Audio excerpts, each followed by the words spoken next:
Okay, let's unpack this. Imagine you're standing in front of like a long row of wooden boards, Uh-huh. right?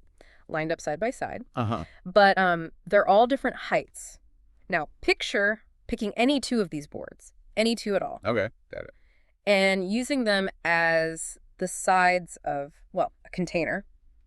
The ground between them is the base. Right. And you want to fill this thing with as much water as possible, but there's a catch, like a really crucial constraint. There's always a catch. Yeah, the water level inside, it can only ever rise up to the height of the shorter of the two boards you picked. Okay, so the lower one sets the limit. Makes sense, otherwise it'd spill. Exactly. Any higher, it just pours right over. And the width of your container, that's just the distance between those two boards you chose. Simple enough. So your challenge, your mission here, is to find the one pair of boards out of all the possible pairs you could pick Mm-hmm. that would let you trap the absolute maximum amount of water. It sounds almost like a kid's puzzle when you put it that way, doesn't it? Simple rules, Yeah. feels intuitive, but finding that maximum capacity, not just any capacity, but the best one among all the choices, Yeah. and doing it, quickly, Mm. efficiently. Yeah. That's where the algorithms come in, the clever logic. Absolutely. And that's precisely what we're diving into today. We're tackling what's known as the maximum capacity problem. Sometimes called container with most water, too. You might see that name around. Right, same thing. And our source material for this deep dive, it's specifically chapter 15.3 from the book Hello, Algo. Good source.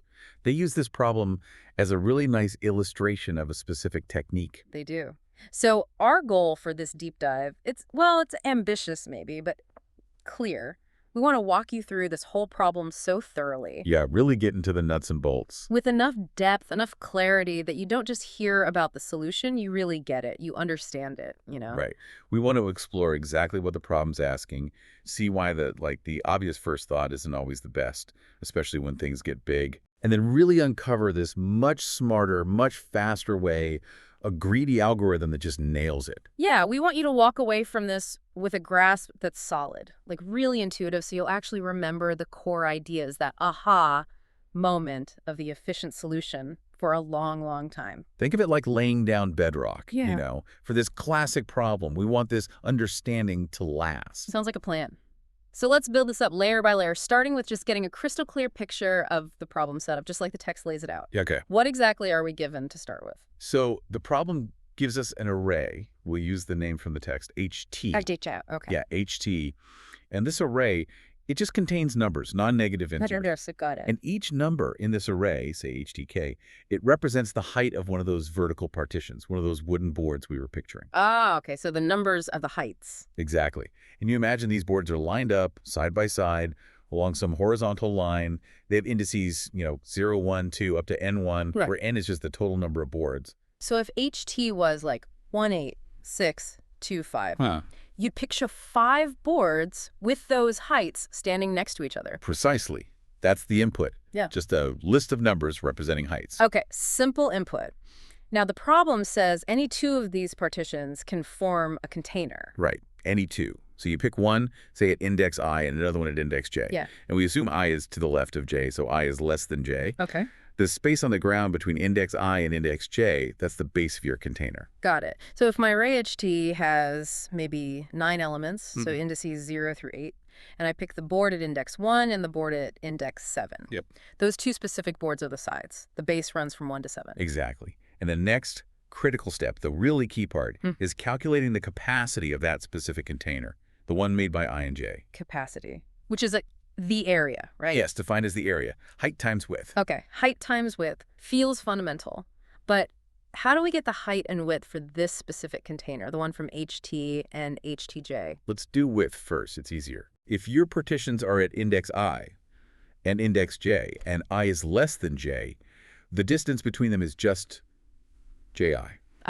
Subtract the indices. That's it. That's the width of the base. So in your example, index 1 and index 7, the width is 7, 1, 1 with 6. 6 units wide. Okay, easy enough. Now, height. This is where that constraint kicks in again, right? The water level thing. That's right. Yeah. And honestly, this constraint, it's the absolute key, the key to the efficient solution later on. Remember we said the water level can only go up to the shorter of the two walls? Yeah, the lower one limits it. So for the container made by HT and HTJ, the maximum height the water can actually reach is min HT. The minimum function, whichever height is smaller. Exactly. That's crucial. The minimal height is the bottleneck. It dictates how much water you can hold vertically. So if HT is, say, 5 and HTJ is 8, the water height is min 5/8, which is just 5. Okay, so if I pick, let's see, board at index 1, height 8, and board at index 7, height 6, Right. width is 7, 1 will till 6. Height is minus HT1, HT7, which is min 8, 6. That's 6. So the capacity for that pair, 1, 7, is 6, 6 excised 36. The fact that the wall at index 1 is taller, height 8, doesn't matter beyond the height of the shorter wall at index 7. Exactly. You nailed it. So the general formula for any I and J with IJ, the capacity is cappy, J min HT. HJI. Minute height tanti times JI. Got it. And the goal of the whole problem, the maximum capacity problem, is just to find the specific pair of indices, I and J, that makes this cappy J value the biggest possible value you can get among all the pairs. So look at every possible two-wall combo, calculate the area for each using that shorter wall rule for height, and just find the biggest area you saw. That's the mission. The text mentions the state can be represented by IJ, which makes sense, right? Those two indices tell you everything about the container you're considering at that moment. Exactly. It fully defines that potential container.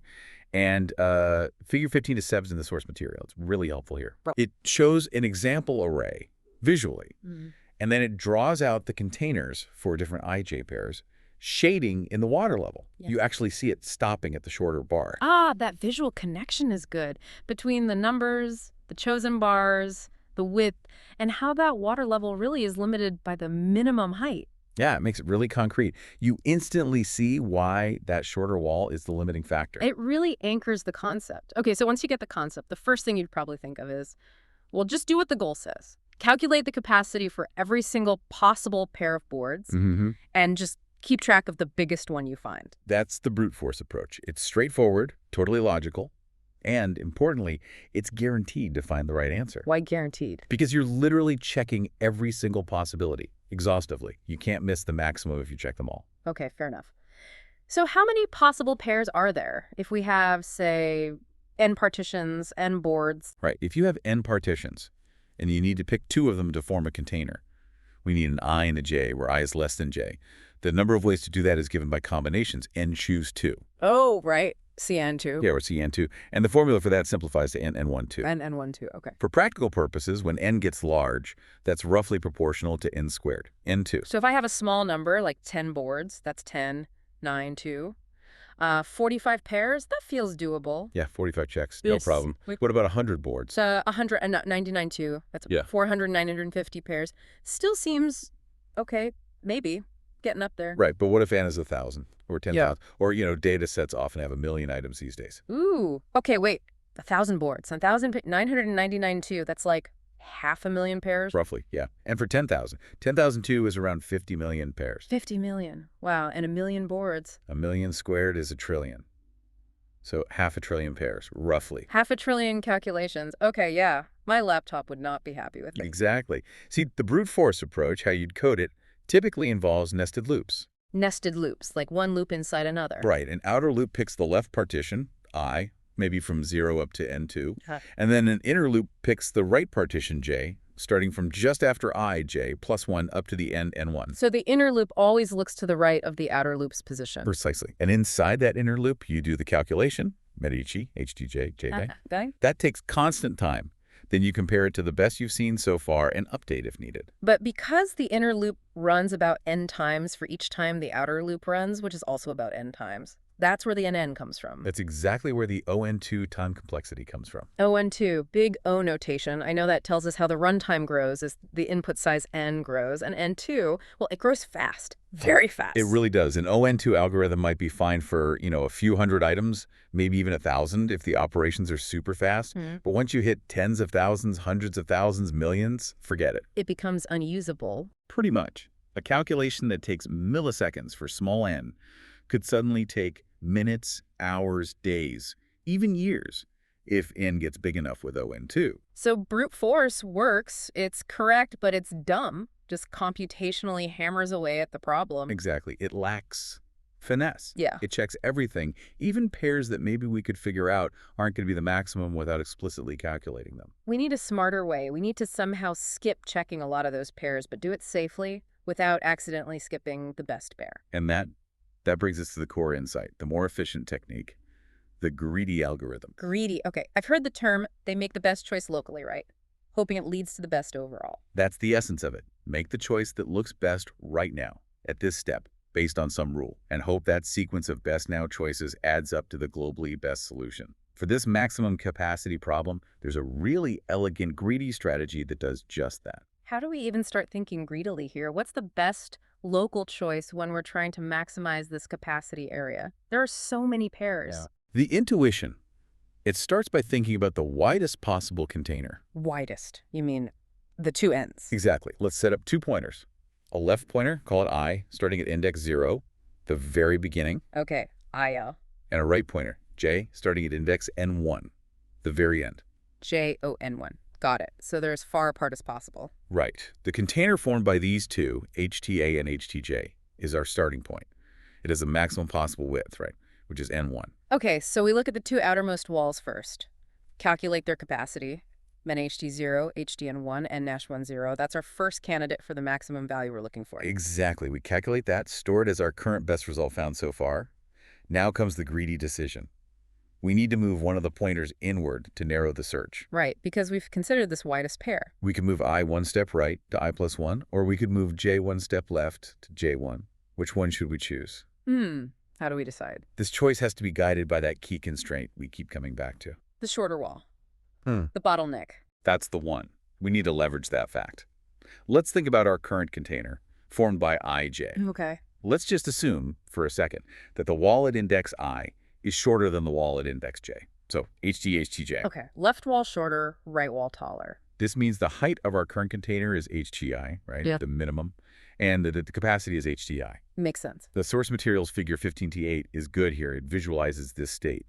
2 pointers, I and J, and it clearly marks that HT is the smaller height. Okay, I can picture that. Left wall determines the water level. Now, the crucial thought experiment. Let's refer to the idea in figure 15-9. What happens if we make the choice to move the taller partition inward? The taller one. In our case, that's J because we assumed HTJ. So move J to J1. Right. Our new container is formed by the pair I, J1. Let's analyze its potential capacity. Okay, the new pair is I, J1. The capacity formula is min HT, HTJ1, J1I. Good. Let's look at the parts. First, the width. The old width was JI. The new width is J1. Which is JO1. It's definitely smaller, Yeah. 1 unit smaller. Right. The width always goes down when you move a pointer inward. No way around that. Width decreases. Got it. Now the height. The new height is mean T, HTJ1. What was the old height? The old height was min T HTJ, which was just TT because we assumed TST was the shorter one. Exactly. So the new height is the minimum of the original shorter wall, and whatever the height of the new wall at J1 is. So the new height is limited by HT again, or maybe even something smaller if HTJ1 is really short? Precisely. This new height, min T, HTJ1, it can be at most HT. It physically cannot be greater than HT because HT is still one of the walls involved and was a limiting one before. Right. And if the wall we just moved to, HTJ1, happens to be even shorter than HT, then the new height will be even less than HT. So think about what happened. If we move the taller wall J inward, the width definitely decreased, and the height either stayed the same or it decreased. Width went down, height stayed same or went down. Which means the new capacity, min T, HTJ1, J1I. It has to be less than or equal to the original capacity, HTI, JI, because both factors, height and width, are less than or equal to what they were before, and the width is strictly smaller. Exactly. As figure 15-9 helps show, moving the taller side inward results in a container where width is smaller, height is original height. The new capacity cannot be greater than the capacity we just calculated for IJ. Okay, wait. This feels really important. Let me make sure I have this. If we're at IJ and HT is the shorter one, then moving the taller wall J inward to J1, or actually to any position K between I and J, Right. will never give us a capacity bigger than the KPJ we just found. That is a core insight, yes. It seems like moving the taller wall is, well, it's pointless if we're hoping to find a better capacity that still involves the shorter wall I. It's a non-optimal move relative to finding a better capacity using partition I. Yeah. Any container IK where K is between I and J will have a smaller width, KIJI, and a height meets an HT, HT that can't be more than HT. Yeah. So K just can't beat KPJ. Okay, So if moving the taller wall inward is guaranteed not to help find a bigger area involving the current shorter wall I, what about the other option? The other option is moving the shorter partition inward. Right, back to our state I, J, where HTJ, capacity is HTIJI. What if we move the shorter pointer, I, one step right to I plus 1? Let's analyze that. This is the concept from figure 1510. The new pair is I plus 1, J. Okay. The new capacity is capping B plus 1, JAI is min HT plus 1, HTJL plus 1. All right. Width first, JI plus 1. That's JI1. Again, width definitely decreased by 1. Correct. Width always decreases. But now the height, the new height is min TT plus 1 HTJ. Okay. The original height was MHT. The new left wall is HT plus 1. And what do we know about HT plus 1? Nothing really. It could be anything. It might be shorter than HT. It could be the same, or it could be way taller than HT. Exactly. That's the crucial difference. While the width went down, the height of this new container is now min T plus 1, HTJ. Remember, HTJ was the taller one originally. If this new wall, HT plus 1, happens to be significantly taller than the old HT, then the new limiting height, min T plus 1, HTJ, could actually be much greater than the original limiting height, HT. Ah. Okay, so even though the width JI1 is smaller, the potential for the height -d plus 1 HTJ to be much larger than the old height HTD means that the new capacity, -d plus 1 HTJ JI1, it might actually be greater than the original capacity HTI. Precisely. Figure 1510 shows an example of this.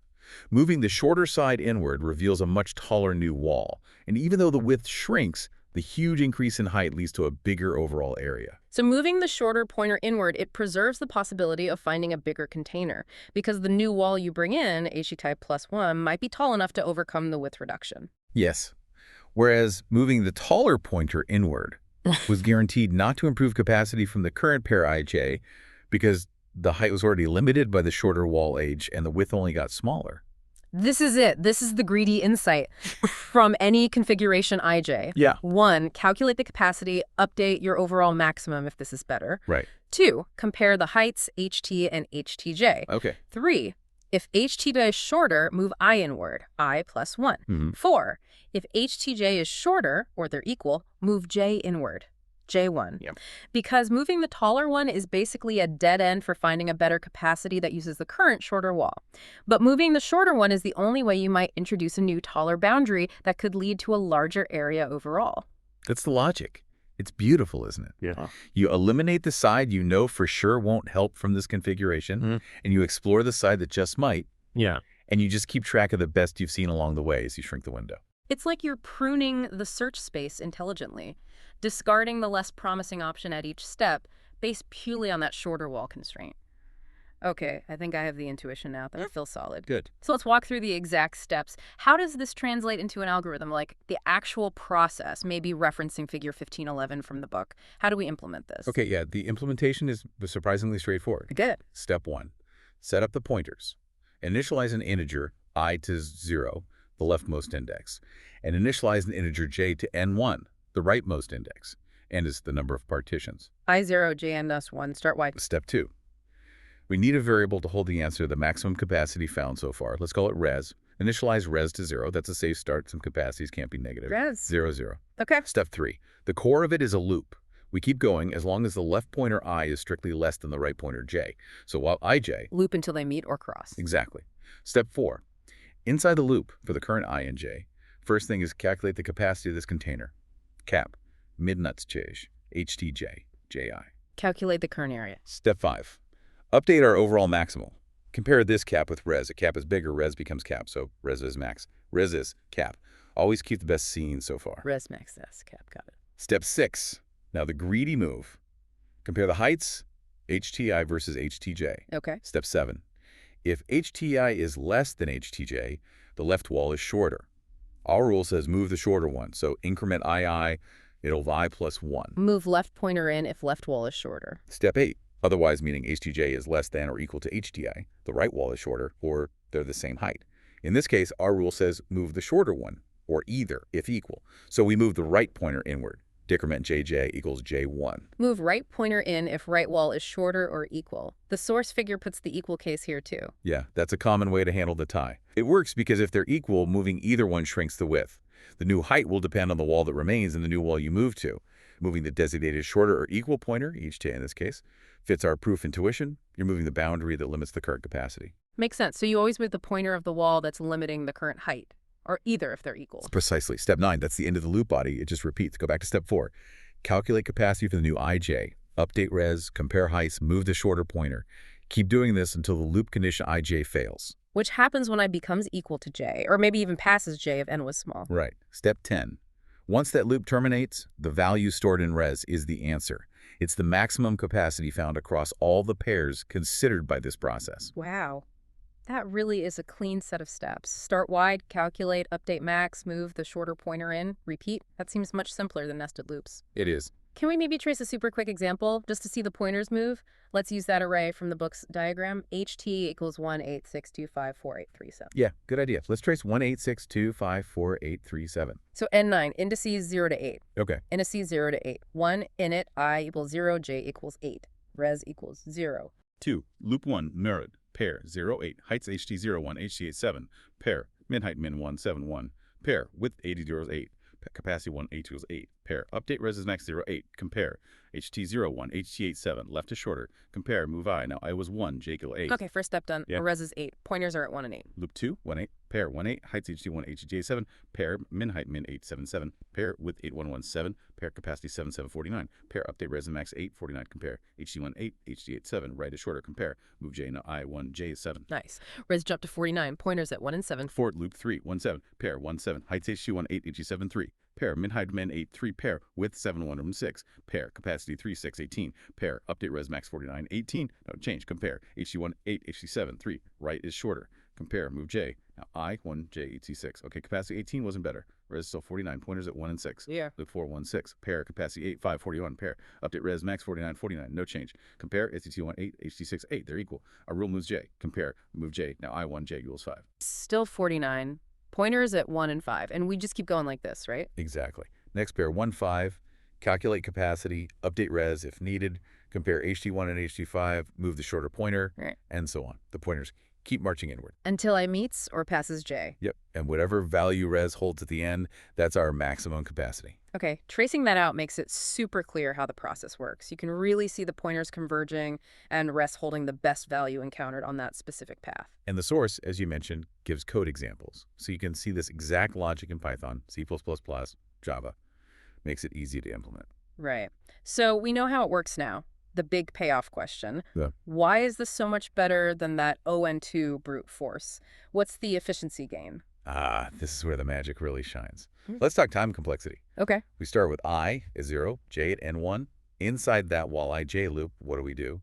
Calculate a min, subtract, multiply, update a max, compare two numbers, and then either increment I or decrement j. All seem like pretty basic operations. They are. Each one takes constant time. O1. The whole sequence of operations inside one loop iteration is O1. Okay, constant time work inside the loop. So the total time depends on how many times the loop runs. Exactly. And what happens in every single iteration of the loop. Either I goes up by 1 or j goes down by 1. Right. In every step, the distance between the pointers, ji, decreases by exactly 1. Always. They start out n1 units apart, index n1 minus index 0. The loop runs as long as ij. How many steps can it take for that distance to shrink from n1 down to 0 or less? Well, if the distance decreases by 1 each time and starts at n1, it can run at most n1 times. Precisely. The number of loop iterations is proportional to n. Since each iteration takes O1. The total time is On times O1, which is just On. Bingo. On. Time complexity. Linear time. Oh, okay, let's put that in perspective again. Brute force was On2. This is On for that million board example. Brute force was maybe 500 billion operations. On is roughly 1 million operations. Yeah, that's the scale of the difference. 1 million versus 500 billion. That's astronomical. That's the difference between instant and, like, potentially weeks of computation. It's often the difference between a practical solution for real-world data sizes and one that's purely theoretical or only works for tiny inputs. Mm-hmm. This problem is a fantastic showcase for how a better algorithm makes things feasible. Wow. Okay, On time is amazing. What about memory? Space complexity. Did we need, like, extra arrays or anything? Oh, look at the variables we used. We needed I, j, the pointers, cap to store the current capacity temporarily, and res to store the best result. Just those 4. Essentially, yeah. Maybe a variable for n if you need it. But the key is the number of these variables is constant. It doesn't matter if the input array HD has 10 elements or 10 million elements. You still only need these few extra storage spots. The memory usage doesn't grow with the input size n. Correct. Which means the space complexity is O1, constant space. That's about as good as it gets, isn't it, in terms of efficiency? It's incredibly efficient. Minimal time, minimal extra memory. But, okay, here's the nagging question. It always comes up with greedy algorithms. It feels almost too good to be true. We skipped most of the pairs. Brute force checked O and 2 pairs. This greedy thing only explicitly calculated the capacity for ON pairs, 1 per loop step. How are we sure, like absolutely positive, that the real maximum capacity wasn't hiding in one of those N2N pairs we didn't check? That is the crucial question, the proof of correctness. Why can we trust that this shortcut didn't miss the answer? Yeah. We need to be sure the greedy choice was always safe, right? That it didn't cut off the branch leading to the actual best answer. Exactly. And the reasoning goes right back to that analysis we did about moving the pointers. The source material explains this well. Okay, let's revisit. Remember, state ij, where HTJ, our greedy rule was, move I to I plus 1.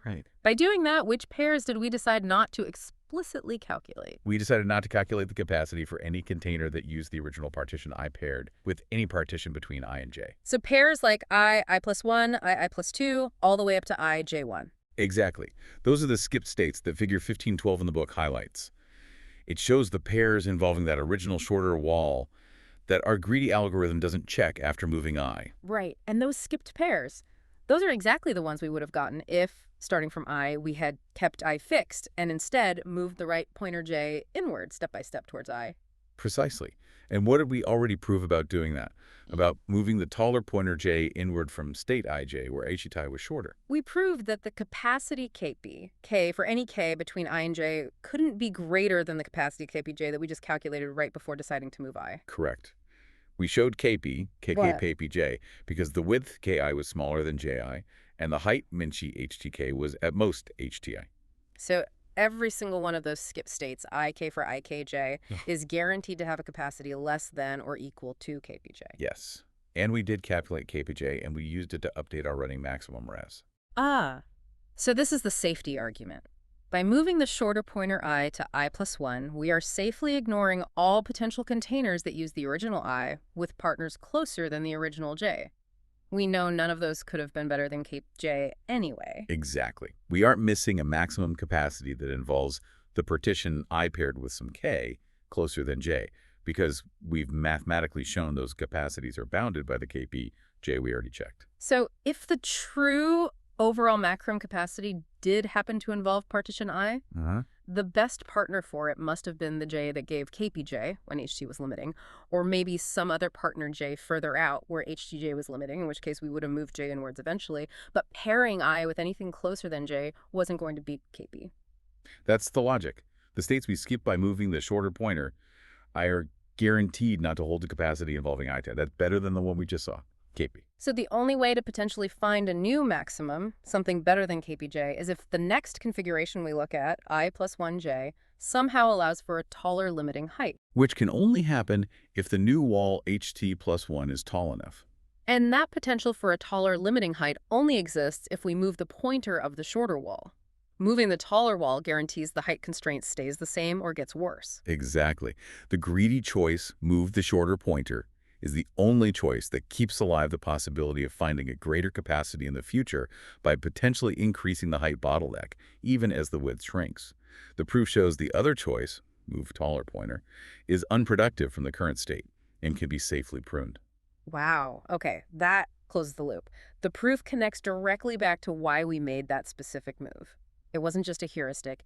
It was based on proving the alternatives were non-optimal from that state. That makes the whole thing feel much more robust and, well, trustworthy. It elevates it from just a clever trick to a provably correct, efficient algorithm. Understanding the proof is key to really internalizing why it works. Absolutely. Okay, let's try to sum this all up then. We've done a pretty deep dive into this maximum capacity problem. We have. We started by really defining it. You get an array of heights, find the two that trap the most water between them. Key constraint.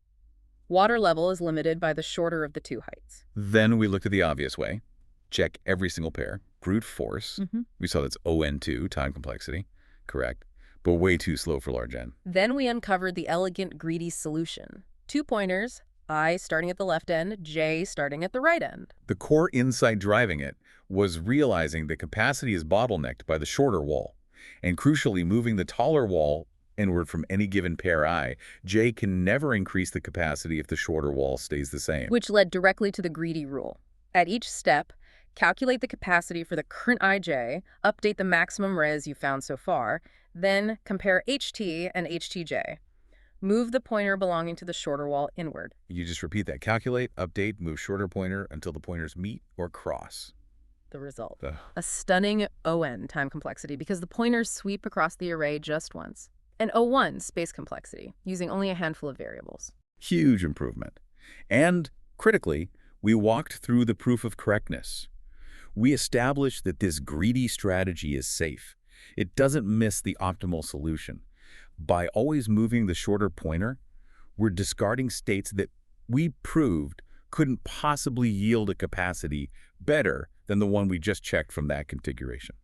It's such a classic problem, isn't it? Not just because it pops up in interviews or coding challenges, Right. but because it's just a perfect illustration of how really digging into the constraints of a problem, like that minimum height being the bottleneck, can point you straight to a dramatically more efficient algorithm. Yeah, it teaches you to look for those structural properties, recognizing when a problem has this kind of move the bottleneck characteristic or when a two-pointer approach might work. That's a really powerful skill. It can change everything in terms of performance. This deep dive, hopefully, has given you that solid foundation, that lasting understanding we talked about. It really encourages looking past the first, most obvious approach and searching for that clever shortcut based on the problem's structure. Absolutely. So, as we wrap this up, maybe a final thought for you, the listener, to take away. It's maximum capacity problem. It's just such a great example. Sometimes making that seemingly simple, locally optimal, greedy choice over and over again. Like always moving the shorter walls pointer. Exactly, because moving the taller one was proven useless from that pair. Sometimes that simple repeated choice leads you straight to the absolute best overall answer and does it incredibly efficiently. It might feel counterintuitive at first that you don't need to check everything. It's a pattern of thinking, right? Identify the bottleneck. Understand why tweaking it one way is futile. See why tweaking it the other way might open up possibilities. Yeah, so the thought is, where else? Where else in problem solving, maybe in coding, maybe even somewhere totally different in life, could identifying the real bottleneck and figuring out the only productive way to potentially improve it lead you down a surprisingly fast path to the best outcome? It's a principle that definitely have broader applications than just this one algorithm. For sure. And hey, if you want to make this understanding even more permanent, really lock it in. Yeah. We definitely recommend going back to chapter 15.3 of Hello Algo. Look at those figures again, maybe trace the example yourself, and honestly, the best way, try coding it up. Oh, yeah. Implementing it yourself, seeing it work. Typing out that wily J loop, the min, the max, the if HTI, HTJ, that really cements it, makes it yours. Couldn't agree more. Practice is key for these concepts. Well, thanks for joining us for this deep dive into the maximum capacity problem. We really hope this thorough walkthrough has given you a clear, intuitive, and memorable understanding of this elegant algorithm and why it's such a cornerstone of efficient problem solving.